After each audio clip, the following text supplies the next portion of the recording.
The Hearth That Never Went Out. A Hearthside Chronicle. Chapter 1. The Road.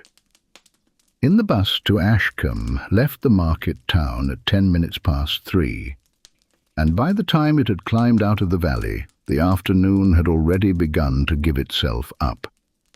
It was the second week of December. The light did not so much fade as lie down quietly in the fields on either side of the road, and let the dark come over it like a blanket drawn up by somebody kind. Ada Merrow sat near the front with her case on the seat beside her and her coat still buttoned to the throat. She was 48 years old, and she had spent most of those years listening to things. That was her trade. She tuned pianos. She could stand in a cold church hall with her head tilted and hear the difference between a note that was almost right and a note that was right. And she had never quite been able to explain to anyone what that difference sounded like, only that it was the difference between a room holding its breath and a room letting it go. She had never been to Ashcombe. She had not known until October that it existed. The letter had come from a solicitor in the market town, and it had been 3 paragraphs long, and it had informed her that her great-aunt, Honor Bly, had died in the autumn at the age of 91, and had left her a house. Ada had read the letter twice at her kitchen table with the tap dripping behind her, and then she had gone to find a photograph she was fairly sure she owned, and she had found it in a shoebox under the bed. A woman in a grey coat standing at a gate, squinting, one hand up against the sun. On the back in pencil, in a hand that pressed hard, Honor at the gate, 1974. That was the whole of it. Ada had met her twice, both times as a child, and remembered a smell of wood smoke and a hand that was warm and very dry, and a voice that asked her questions as though the answers genuinely mattered. The bus slowed. The driver said, without turning round, "Ashcombe, this is you." Ada took her case down and stepped out onto a verge of frozen grass, and the bus pulled away, and the sound of it went off around the bend and thinned out and was gone. And then there was no sound at all, except the small, busy, endless noise of water somewhere below the road. It was 4 o'clock, and it was dark. Not the dark of a town, which is really only a kind of orange bruise on the sky.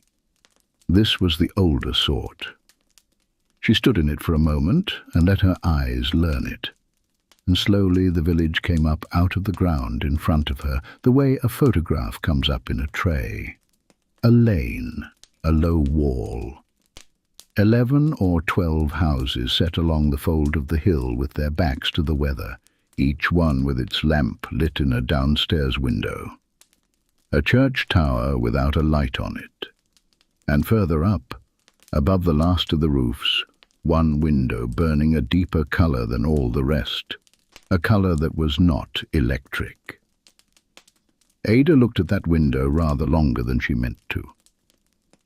Then she picked up her case and walked into the village, and the first door she came to had a sign above it that said "Peace God," and underneath, in smaller letters that somebody had painted a good while ago, "Everything necessary." The shop was warm and smelled of paraffin and oranges. A woman of about 70 was sitting behind the counter with a newspaper, folded into a shape that suggested she had been doing the crossword and had stopped some time ago and had simply gone on sitting there.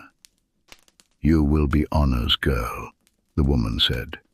"I am her great-niece." "That is what I said."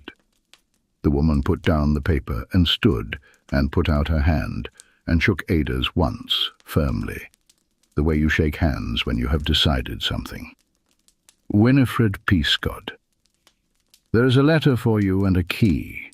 and Mr. Quill has been in twice asking whether you had come, and I told him you would come when the bus came, because that is when people come." She produced both from under the counter, and Ada saw that the key was iron and longer than her hand and worn shiny at the grip in a way that made her think of a stair rail.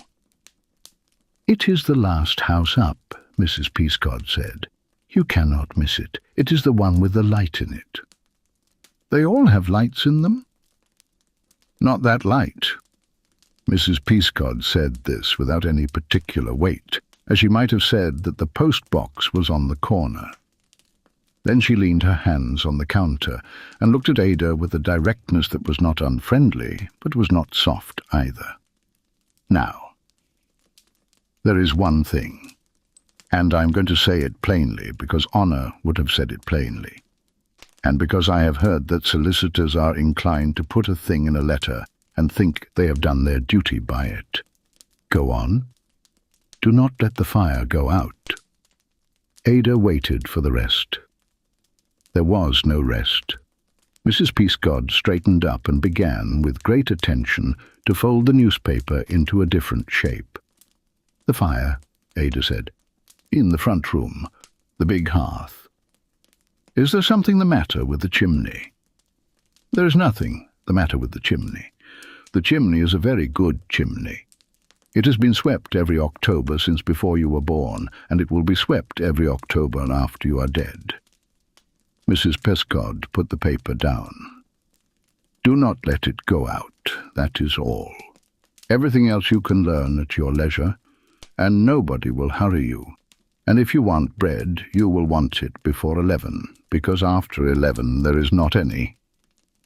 Ada went out into the lane with the key in her pocket, and she found that she was smiling, and that she could not entirely have said why. The climb was steeper than it looked. Twice she stopped, once to change hands on the case, and once simply to listen, because there was a great deal to listen to when you stopped moving. The brook under the road, a dog 2 fields off, remarking on something and then thinking better of it. Wind in a hedge, which is not one sound but about 9 sounds happening politely in turn.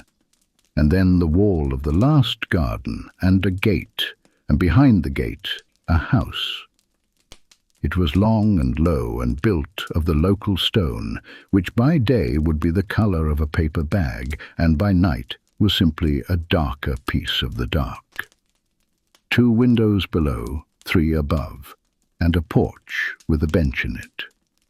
There was a slate on the gate-post with a name cut into it, and Ada put her fingers on the letters and read them the way you read in the dark, with the ends of your fingers.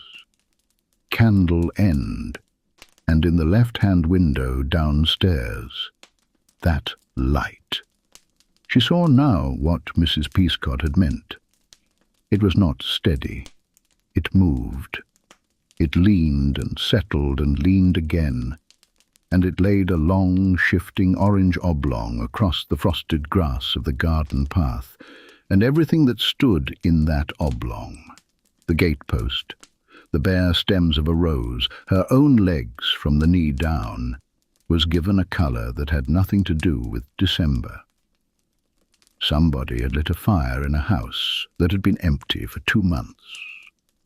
Ada stood at the gate with her hand on the cold slate and considered, sensibly, that she should be alarmed. She found she was not. She was tired and her feet ached, and she was a woman who had spent 26 years walking into other people's houses with a bag of tools. And she had learned a long time ago that a house tells you within about 4 seconds whether it wishes you well. This one did. She could not have proved it. She would not have said it aloud in front of a stranger. But standing at that gate in the cold, with her breath going up in front of her, she had the clear and unarguable feeling of being expected. She lifted the latch and went up the path and put the iron key in the door, and the key turned with a sound like a small, polite cough, and the door opened, and warmth came out to meet her. It came out the way water comes out when you open a lock gate. It came over her hands and up her sleeves and into her collar, and it carried with it the smell of wood smoke and old plaster, and, very faintly, of apples. Ada Merrow stood on the step of a house she had never seen before and had not asked for, and she said to nobody out loud, "Well." Then she went in and shut the door behind her because it was cold outside, and because that is what the house appeared to want.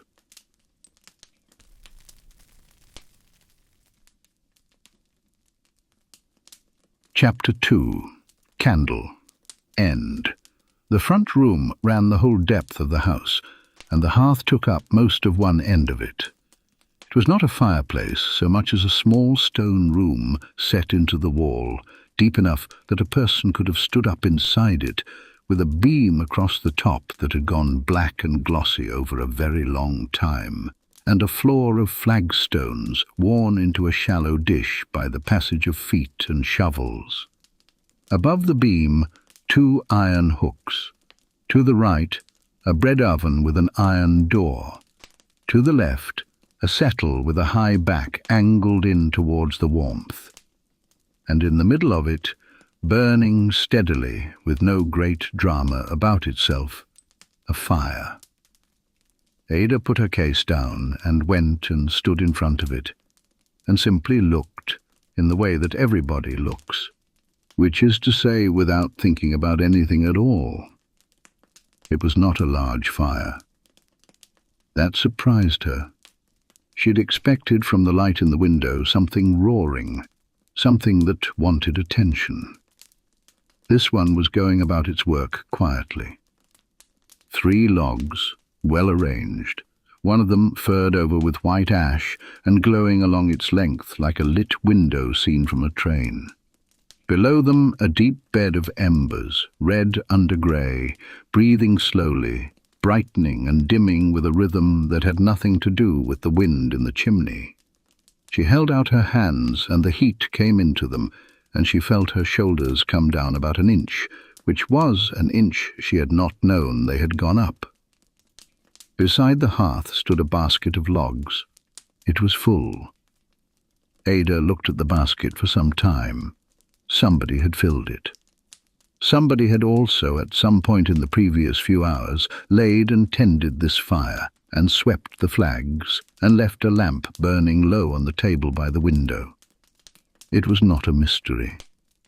It was a kindness, and it had a name attached to it somewhere in the village, and tomorrow she would find out whose it was and thank them. That was the sensible account. She gave herself the sensible account, and she noticed with mild interest that some part of her had not accepted it. She made a slow circuit of the room. There was a long table of scrub deal with a chair at either end. There was a dresser with plates standing on their edges, blue and white, none of them quite matching. There was a clock on the mantel-shelf that had stopped at 20 to 8 and looked as though it had been comfortable there for years. There were shelves of books in no order whatsoever, gardening beside poetry, beside a manual on the diseases of sheep. And in the far corner, under a sheet, something with legs. Ada knew what it was before she pulled the sheet back, because she knew the shape of it, the way you know the shape of your own name. It was an upright piano, walnut, about 100 years old, with 2 candle sconces screwed to the front, and a strip of green baize let into the fall. She opened it. The keys were yellow as old teeth, and one of them, the F above middle C, had a chip out of it. She played a chord quietly with one hand. It was appalling. It was so far out that it was almost interesting. A whole instrument gone slack and sour, every string a semitone into somebody else's business, and it sat in the warm room afterwards for a second or 2, and then dissolved. Ada shut the fall gently. "Right," she said. "You and I are going to have a conversation." The stairs went up out of the back of the room, steep and narrow. and turned once. Upstairs there were 3 doors. One was a bathroom with a bath en feet and a window painted shut. One was a small room with nothing in it but boxes and a smell of dry paper. The third was a bedroom under the slope of the roof, with a brass bed made up and the covers turned down. Turned down. Ada stood in the doorway with her hand on the frame. "That," she said aloud, "is going a bit far." Nothing answered her, which was, on balance, what she had hoped for. She went back downstairs. She was hungry, and she found in the pantry a loaf wrapped in a cloth and butter, and a wedge of hard yellow cheese, and half a jar of chutney with a label written in pencil, and she made herself a plate of it and sat down on the settle in front of the fire with the plate on her knees and ate the lot. It was, she thought, possibly the best food she had ever had, which was nonsense, and she knew it was nonsense, and she went on thinking it anyway. Somewhere around the second slice, the cat arrived.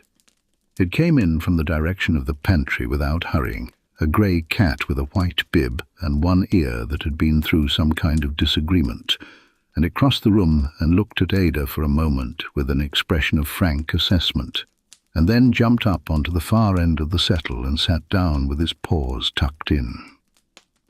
"Hello," said Ada. The cat closed its eyes. "Do you live here?" The cat did not trouble to answer a question so obviously settled. Ada finished her supper. The fire had burned down a little, and she leaned forward and took a log from the basket and set it on, the way you do, in the dip at the front where the flame is thinnest. The bark caught and ran with small blue lights along its edge, and then the log settled and took, and the room brightened, and the shadow of the piano leaned back against the wall and returned to where it had been. She sat back. She had come here to do a job of work. That was the plan. And it was a good plan, and she had made it on the bus. She would spend a fortnight in the house, sort through what was in it, take advice from Mr. Quill about the practicalities, arrange for the sale in the spring, and go home to the flat above the launderette with a sum of money that would mean, for the first time in her adult life, that she did not have to say yes to every job in every cold church hall within 40 miles. That was the plan. The fire moved. The cat breathed. Somewhere above her the house made one small tick as a beam let go of the last of the day's warmth. Ada Merrow, who had a plan, fell asleep on the settle with her plate still on her knees, and did not wake when the plate was lifted off them, and did not wake when the fire was made up at 11:30, and slept the whole night through in the warmth with her head against the high wooden back, and dreamed of nothing at all. She woke at 7 with a crick in her neck and a blanket over her that she had not fetched. The fire was burning, not smouldering, not a few sullen embers waiting to be coaxed. Burning cleanly with 2 fresh logs on it, and the ash raked forward exactly as it had been the night before. Ada sat up slowly and looked at it for a long moment. Then she got up and folded the blanket and put the kettle on the hook, because whatever else was true, she was going to want a cup of tea before she started asking questions. Chapter 3. A Log Apiece. The morning came up grey and still, and it came up late, the way it does in a valley in December, so that for a long while there was light in the sky and none at all on the ground. Ada drank her tea standing at the window with both hands round the cup. By daylight the garden was smaller than she had thought, and the view beyond it much larger. The land fell away from the wall in a long, slow shoulder of frosted grass to a line of alders, and beyond the alders the brook, and beyond the brook the hill going up again on the other side with a track on it and a stone barn halfway. Everything was silver and fawn and the colour of wet slate. and nothing moved except a heron standing in the shallows with the air of a man waiting for a bus he suspects has been cancelled. She had made a list. She was a great maker of lists. It said, find out who lit fire, thank them, speak to Quill, ask about coal merchant, piano. At 9:15 there was a sound at the gate, and Ada put down her cup and went to the door and found a wheelbarrow coming up the path with a man behind it. He was 70 or thereabouts, in a green coat with the cuffs gone soft, and a hat that had been shaped by his own hands over many years rather than by a manufacturer. He tipped the barrow down at the foot of the porch step and straightened up and looked at her, and the look went from her boots to her face and back again, and appeared to conclude something not unfavourable. You will be the niece, great niece, Ada Merrow, Gil Rundle. He did not offer to shake hands, on the grounds that his were black to the wrist, and instead lifted one of them slightly by way of demonstration, which Ada thought was a considerable improvement on most greetings she had received in her life. "Was it you," she said, "who lit the fire?" Gil Rundle looked at her for a moment as though she had asked him whether it was he who had put the hill there. "No," he said, "only somebody has been in the house. There were logs in the basket and the bed was made up, and there was food in the pantry, and I fell asleep last night and woke up with a blanket over me. That will have been Winifred with the food. She does the food." He bent and began to lift split ash out of the barrow and stack it against the porch wall. And he did it in the way of a man who has stacked several 100 tons of wood and does not have to look at his hands to do it. The bed will have been Winifred as well. The blanket I could not tell you about. And the fire? The fire was going. For 2 months, with nobody in the house? For 311 years, said Gil Rundle, as near as anybody can put a figure on it. 2 months is nothing to it. He said this into the woodpile without any change in his voice, and went on stacking. Ada stood in the doorway in her socks, with the cold of the step coming up through them. "I am going to need you to say that again." "You heard it." "I heard it. I would like it again, so that I can be sure I did not put it together wrongly out of 2 other things." Gil Rundle straightened up. He had the grace, she noticed, to look faintly amused rather than pleased with himself, which she liked him for. "That hearth has not been cold since 1694, he said. "There is a book that says so. Every keeper of this house has kept it in, and when a keeper died or moved on, there was always somebody sat up in the room until the next one came, and there were 4 of us doing it in turn since Honour went. And I have done Tuesdays and Fridays, and I am not sorry to hand them back, because I'm 71 and the settle is not as forgiving as it was." He picked up 2 more logs. "Last night was a Tuesday," he said. Ada thought about the blanket. "Thank you," she said. "It was no trouble. I brought a book." She came out onto the step properly, cold or no cold.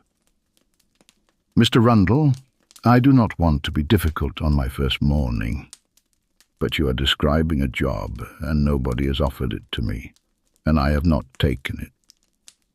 "No," he agreed. "That is quite true. I am here for a fortnight. I am going to sort the house out and speak to the solicitor, and then in the spring I am going to sell it." That is what Honour said. When? 1953. She came for a fortnight. He tipped the last of the wood out and knocked the barrow on its side to shake the chips loose. She was 22. She had a job in Bristol and a young man in it, and she came up to sort the house out for her mother's cousin, and she stopped that first night because there was nobody else to stop, and she was still stopping 72 years later. He set the barrow upright. "I am not telling you that to work on you," he said. "You will do as you like. and nobody here will think worse of you for it. And if you go in the spring, we will manage the way we managed before, and the way we will manage after. I am telling you because you asked me a straight question about the fire, and it deserved a straight answer, and this is all of it." Ada looked at the stacked wood. "What do I owe you for that?" "Nothing. That is a lot of ash. I can see it is a lot of ash. I would rather pay." "You cannot pay." He said it quite mildly. "That is the second rule. The wood is given. It is not bought, and it is not sold, and it is not paid for. And if you were to put a note in my hand for it, I would have to give it back. And we would both feel awkward, and it would spoil a perfectly good morning." "The second rule." "There are 3. They are written in the front of the book, and you will find the book in the settle, under the seat, and you will find that the seat lifts." He put his hands in his pockets. "I would tell you the other 2, but they are better read than told, and honor would have my ears." Behind him, down the lane, a boy came up at a half-run with a single log held against his chest with both arms, the way you carry a cat that does not want to be carried. He was about 12, red in the face, in a school coat with the hood pushed back. "Grandad." "You are late." "I am not late. The bus was late, which is not the same thing." The boy stopped at the gate and looked at Ada with open and unembarrassed curiosity. "Are you her?" "I expect so," said Ada. "I am Sam." He came up the path and put his log down on the top of the stack with enormous care, squaring it up with the ends of the others until it satisfied him. "That is mine. That one is from me, so you have to say it is from me and not from him, because he brings loads and I only bring one, and if you put them together, nobody can tell." "It is noted," said Ada. "1 log from Sam." "It is oak," said Sam. "It burns slow." "Then it is a good one." Sam went scarlet with pleasure and immediately pretended he had not, and turned round and shouted at his grandfather that they were going to miss it, and the 2 of them went off down the lane with the barrow rattling between them, and at the bend Gil Rundle put up one black hand without looking back. Ada stood in the porch. Then she went inside and knelt down in front of the settle and put her fingers under the edge of the seat and lifted. Chapter 4.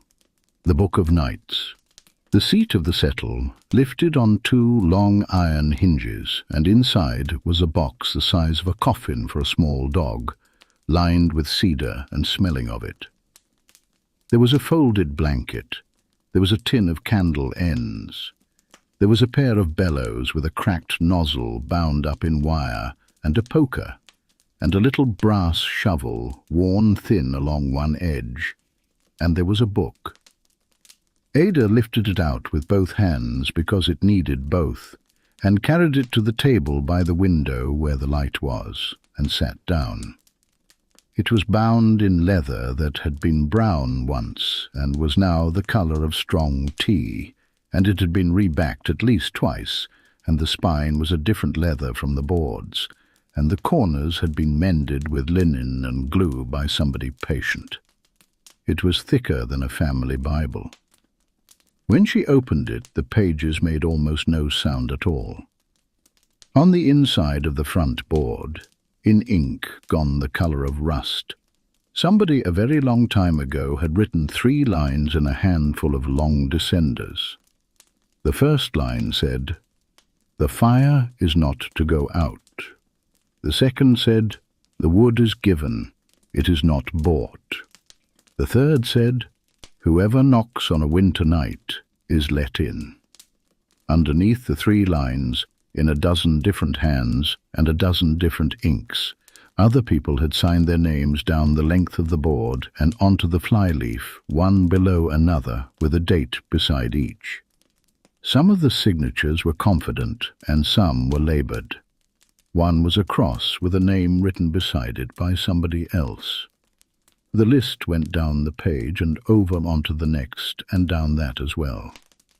The last name on it was Honor Bly, and the date beside it was the 4th of March, 1953. Ada turned to the beginning. The first entries were short and hard to read, and she gave up on several of them entirely, but she found she could get the shape of the thing even where she could not get the words. Each entry was a date and a note on the weather, and the name or names of whoever had sat up, and then a line or two about the night itself. The 10th of January, 1694. Hard frost, wind northerly, sat up alone. A long night and nothing in it. She read on. The 2nd of February, 1694. Snow to the sill, sat up with Thomas Ellis, his wife being brought to bed at the ford and he not able to be in the house. A boy at 3 in the morning, both living. The 22nd of December, 1699. Sat up with 9, the whole of the ford being flooded out. The 19th of November, 1702. Rain, sat up alone. Fed her at 4.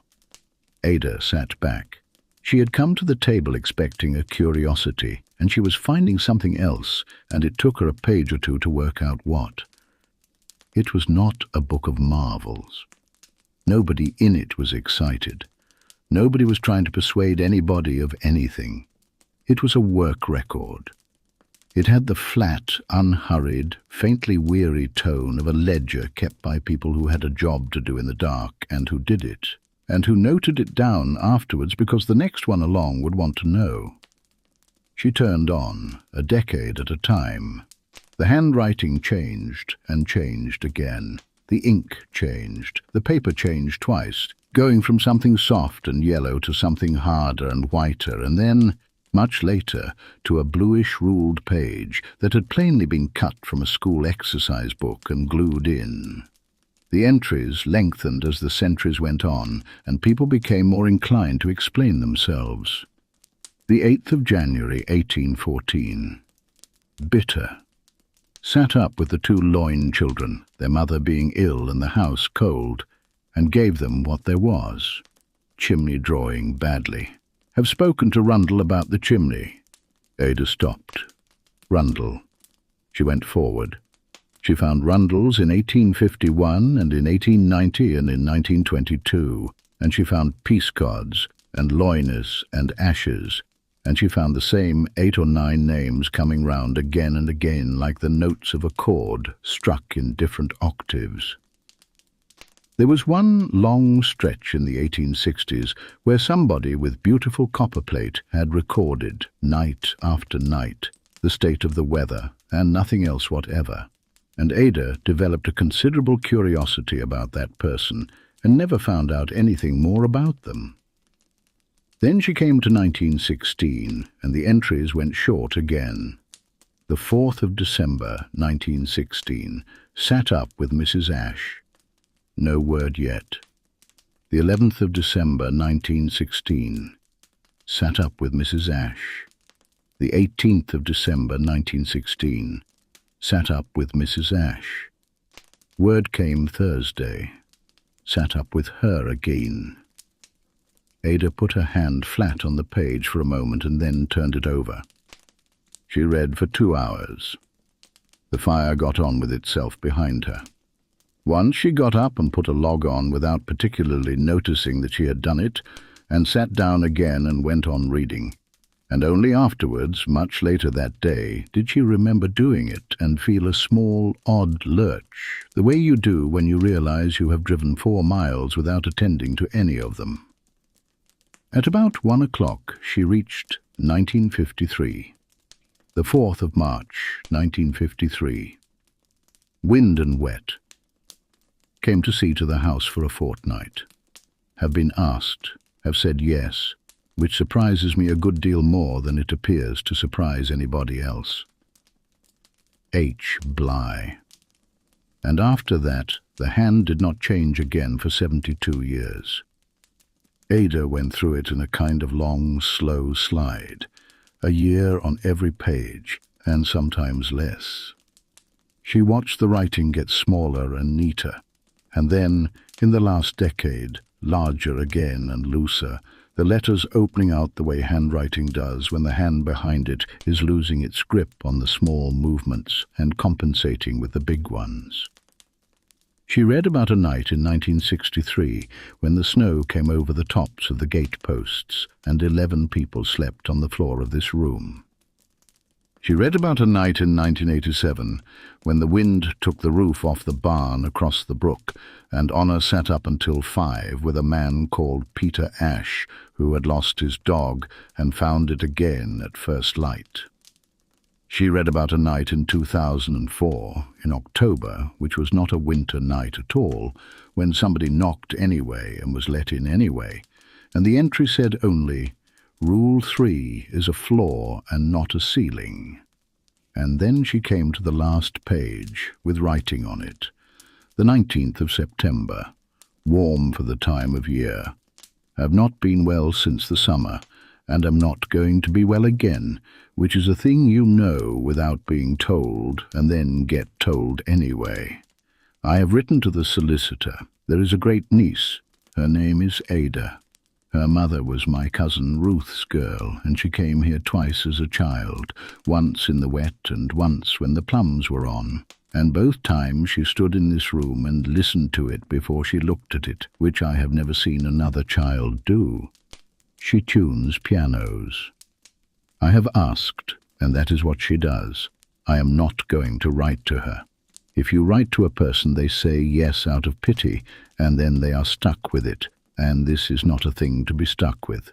She must come and see it, and stand in front of it, and make her own mind up. And if she says no, then the 4 of you will manage, as we managed in 26 and 41, and somebody will come along, because somebody always has. If she says yes, she is to know that it is not a burden. That is the thing nobody believes until they have done a winter of it. It is not a burden. It is the opposite of a burden. It is the thing that has held me up. The wood is in the shed, and the chimney was swept in October early because I did not trust myself to see to it in the usual week. Tell her the F above middle C has a chip out of it, and it has always bothered me, and I never once had it seen to. H. Bly. Ada sat quite still. Outside the window the heron had gone. The light had begun already to think about leaving, and it was only 2:30. After a while she got up and went across the room and opened the piano and put one finger on the F above middle C and pressed it. The note came out sour and flat and wrong. "Yes," said Ada Merrow. "All right, I know."